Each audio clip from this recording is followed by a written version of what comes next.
我们这个年纪的男生，10个里面大概有4个到5个会打呼。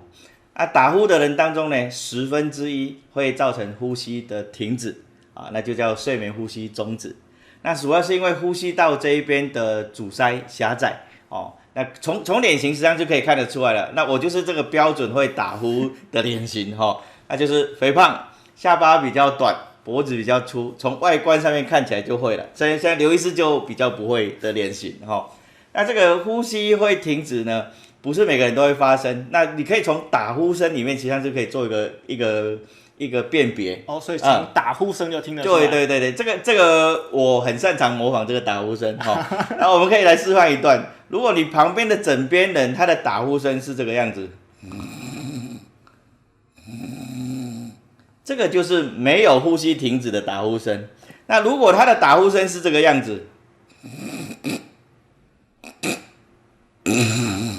好，这个就是呼吸停止以后，然后又再重新呼吸的打呼声。如果是后面这个样子的话，就要注意，这个就是有睡眠呼吸中止。病人因为睡眠呼吸中止，实际上他就会开始缺氧。缺氧以后呢，脑部不能忍受，他就会短暂的醒过来，那呼吸道通道又开始通畅，所以他整个晚上当中可能就是缺氧醒来，缺氧醒来，一个晚上可能醒来的次数可以到400-500次，所以这个人几乎可以说他完全没有在睡觉的。哦，那第二个呢，就是反复的缺氧对我们身体的伤害非常的大，你会开始记忆力变得比较差，那会造成心肌梗塞、脑中风、高血压的几率比普通人多3到4倍。有没有哪些族群是比较容易有睡眠呼吸中止的？对，男生就是比女生多啦哦，在停经以前就是男生比女生多，但是女生在停经以后大致上就跟男生差不多了啊。第二个当然就是肥胖、体重过重的人。那第三个就是从他的脸型结构看起来，下巴比较内缩、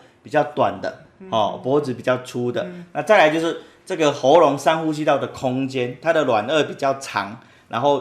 这个扁桃腺比较大颗，所以通道比较狭窄的人，这样子的病人是比较容易发生这个呼吸中止。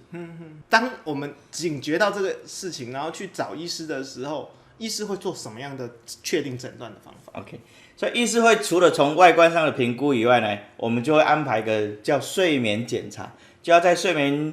中心里面睡1个晚上。我们经由脑波、呼吸有没有停止、打呼声音有没有缺氧这一些监测，生理的监测来确定病人会不会发生呼吸停止。那每个小时发生几次的呼吸停止，缺氧到什么程度，可以做一个晚上就可以做一个完整的这个评估。那目前的话，有没有什么样的对付睡眠呼吸中止的治疗方式？好，那诊断以后呢，就是看它的严重的程度。那比较轻微的话，那我们有几种治疗的选择哦。那第一个就是止鼾牙套，止鼾牙套就是戴进去以后，它会把下巴往外拉，整个晚上都戴着睡觉，往外拉，喉咙的空间就会变大啊，这是属于轻度可以考虑的治疗。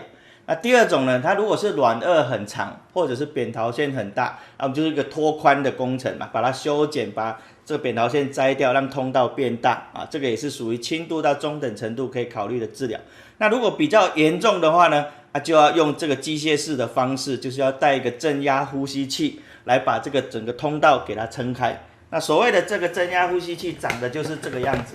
它就像一台机器哦，然后经由这样的管子，然后呢，戴着这样的面罩，这样子睡觉，晚上都这样。